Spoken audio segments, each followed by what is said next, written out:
Coletivo Bancada do Livro, Coletivo Bancada do Livro. Mas, então assim, acho que a gente pode começar puxando a política externa do Donald Trump dessas mudanças, né, dessas diferenças aí que você elencou.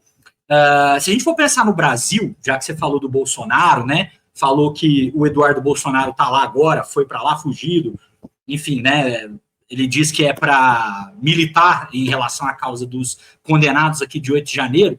Tipo, eu acho que vale a pena começar pensando no Brasil e no contexto que o Brasil está inserido em termos de América Latina. A política externa do Donald Trump, ela é uma política muito mais voltada para a América Latina, tá? E para dominação mesmo, né? Para exercer uma influência direta na América Latina do que a política do governo Biden. Veja, a gente sabe muito bem que os Estados Unidos têm, né, como tem na América Latina, uma área de presença privilegiada, né? Os americanos sempre querem estar aqui, observam o Caribe como o quintal da casa deles, né? As ilhas do Caribe ali já invadiram o Caribe várias vezes, países do Caribe, países da América Central também várias vezes, né? Já patrocinaram ações aqui na América do Sul também. Tudo isso é muito conhecido, muito famoso. Saiu, inclusive, essa semana, né? Vou aproveitar o gancho já nessa história de que, veja, o Donald Trump tem como prioridade a política externa voltada para a América Latina também. E aí eu quero entrar na questão do Bolsonaro, que você falou daqui a pouco. Mas saiu essa semana agora, talvez vocês tenham visto, foi desclassificado, né? Foram desclassificados os documentos da morte do John Kennedy, né? Esses documentos ainda estão sendo lidos. Mas eu acho que mais interessante para nós aqui no Brasil, até do que procurar saber quem ou não matou o John Kennedy, é observar o contexto da geopolítica na Guerra Fria. A gente sabe muito bem que aqui no Brasil, os militares, muitas vezes, eles queimam os documentos e muita coisa que a gente sabe sobre a história do Brasil, sobre as relações internacionais brasileiras, da época da Guerra Fria, no século XX, tem a ver com aberturas de documentos em Washington, porque aqui no Brasil os caras queimaram tudo, né, no final aí da ditadura, antes da redemocratização. Então é interessante notar que, por exemplo, os documentos mostravam que os Estados Unidos estavam observando de perto, né, com bases secretas aqui no Brasil, em 5 cidades, né, Recife, São Paulo, se eu não me engano, Manaus, Porto Alegre, Rio de Janeiro e Belo Horizonte, né, eram cidades aí que tinham bases militares americanas durante a Guerra Fria. E por que eu estou falando isso? Justamente, né, para reiterar que os Estados Unidos, claro, muita gente sabe disso, mas é sempre interessante quando a gente tem provas factíveis, palpáveis, de que os Estados Unidos estão com os 2 pés aqui na América Latina, sempre estiveram, e o governo Trump, em alguma medida, reinaugura, né, essa presença massiva, esse big stick americano de volta aqui na América, né, essa ideia de doutrina Monroe, né, de destino manifesto, essa ideia de dominação do hemisfério ocidental é algo muito presente na política trumpista, e a gente está vendo agora, né, o Bolsonaro, seus aliados, o seu filho, ir lá para a América do Norte, para os Estados Unidos, pedir ajuda do Donald Trump para uma intervenção mais direta aqui no Brasil. E ele já está falando, né, que na eleição brasileira, se o Bolsonaro não for candidato, os Estados Unidos não vão reconhecer. Enfim, acho que sobre essa questão, difícil a gente especular o que vai acontecer, né, com o Bolsonaro ou não, isso aí é complicado a gente prever o futuro.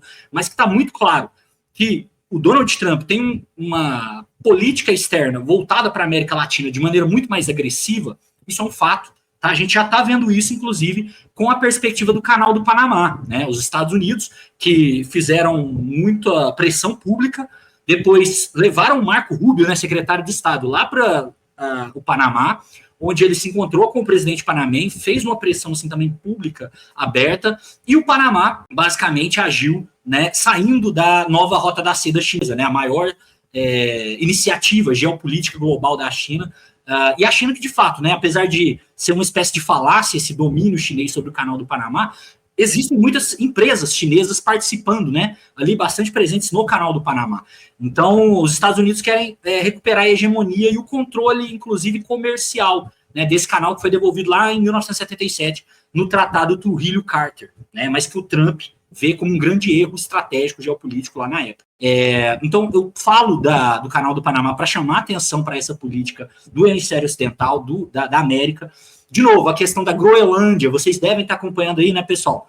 Groenlândia também, os Estados Unidos, muita gente fica, meu Deus, o que os Estados Unidos querem com a Groenlândia? Uma ilha num lugar que não tem nada a ver, né? É no extremo norte do planeta, é uma ilha que, inclusive, ela é muito menor do que a gente costuma ver nos mapas. Vocês sabem muito bem que os mapas distorcem os tamanhos e que no norte do planeta a gente tem, principalmente com a projeção de Mercator, né, que é a que aparece na maioria dos mapas, uma distorção. A Groenlândia não é daquele tamanho, mas é a maior ilha do mundo.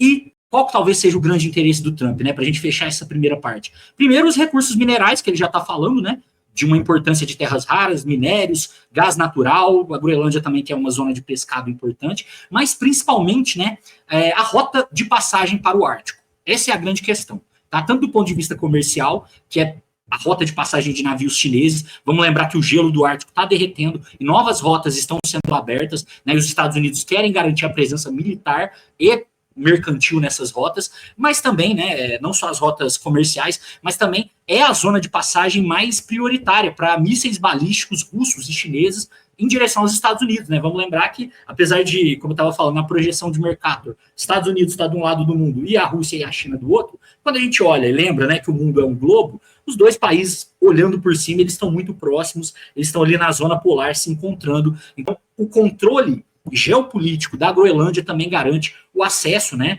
a esse espaço aéreo e a proteção, né, a formação de um escudo junto com o espaço aéreo do Canadá, que os Estados Unidos já controla, né, seria um adicional a mais nesse escudo em relação a sistemas antiaéreos para os Estados Unidos. Então, além da questão comercial, tem uma questão de segurança, e o Trump ele tem falado isso. Agora, a maneira como ele tem falado é algo bizarro, né? Ele tem dito que quer incorporar o Canadá como um país, né, o 51º estado, quer incorporar a Groenlândia, meio que na marra também, ameaçando inclusive a Dinamarca, que é um parceiro de primeira ordem dos Estados Unidos dentro da OTAN e da União Europeia. Poucos países são tão alinhados com os Estados Unidos quanto a Dinamarca, e o Trump meio que toma uma atitude de nada na política externa de brigar com o parceiro, e aí a gente já saltando para o lado de lá do continente, eu acho que vale a pena a gente falar da Europa, né? A Europa que talvez seja a grande prejudicada da eleição do Trump, e a região que está sendo mais pressionada, né, com a eleição do Trump. Não só por causa da guerra da Ucrânia, que a gente acho que vale a pena falar com mais detalhes, mas principalmente por conta das questões comerciais, né? O Trump ele tem falado muito mal, abertamente, da União Europeia, falando que a União Europeia foi criada para prejudicar os Estados Unidos, que eles são péssimos, né? Tomando uma diplomacia assim, pouco diplomática, se a gente pode dizer. Então, a União Europeia que já está se preparando aí para abrir laços com outros parceiros, mas que vai ter muita dificuldade, porque a União Europeia fechou as portas para a sua saída oriental, né, brigando com a Rússia e com o mundo russo todo ao seu redor. Vamos lembrar aí que a Rússia, como herdeira da União Soviética, tem uma espécie de mundo que ela herdou também dos países ex-soviéticos em volta dela, e a União Europeia, em alguma medida, acaba se afastando também desse bloco todo, né, que a gente aprende lá na escola SEI, né, Comunidade dos Estados Independentes. Mas também, né, a China, que passa por ali, a China tem intenção de ter boas relações com a União Europeia, mas se afasta, né, de modo geral do bloco asiático, com a intenção de se aproximar dos Estados Unidos durante a era Biden. E o que a gente vê, na verdade, com a entrada do Trump, é os Estados Unidos pressionando a União Europeia para gastar 3% do seu PIB, né, todos os países aí, no mínimo, gastar 3% do seu PIB com defesa. A maioria dos países não faz isso, a maioria dos países hoje não tem condições financeiras de fazer isso por conta da espécie de teto de gastos que eles têm lá também, né? Eles têm uma regra fiscal bastante rígida na Europa, e países como a Alemanha hoje teriam que já estão numa situação econômica relativamente difícil, teriam que abrir mão de gastos prioritários para o desenvolvimento para a área de defesa. Isso está também sendo estudado, né, como fazer isso. A Europa que se vê obrigada a negociar algo que já está na mesa há muito tempo, mas acelerar o processo de formação de um Estado multinacional europeu. Isso é algo que já está sendo conversado há décadas,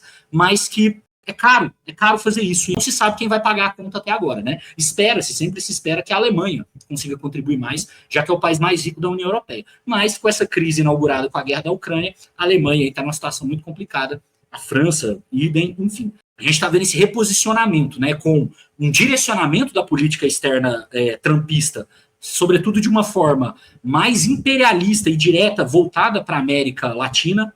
É claro que o governo Trump está começando, mas é uma aposta minha que nós vamos ver durante esses 4 anos uma presença norte-americana aqui na América Latina bastante destacada, às vezes de forma direta, outras vezes de forma velada. Essa pressão e afastamento com o bloco europeu, né? E, claro, o grande inimigo, talvez, a grande zona de pressão que os Estados Unidos vão buscar é a China, é a Ásia, né? Apesar do Trump aí fazer algumas falas amistosas, com concessões, a China falando bem, às vezes até do Xi Jinping, no caso outro, mas é sabido, né, que o grande rival que os Estados Unidos estão observando aí é a China, e o Trump, ele vai, claro, prioritariamente através de tarifas econômicas, que ele já está dizendo isso aí a todos os ventos aí, que ele pretende pressionar a economia chinesa através de tarifas, enfim. Coletivo Bancada do Livro, Coletivo Bancada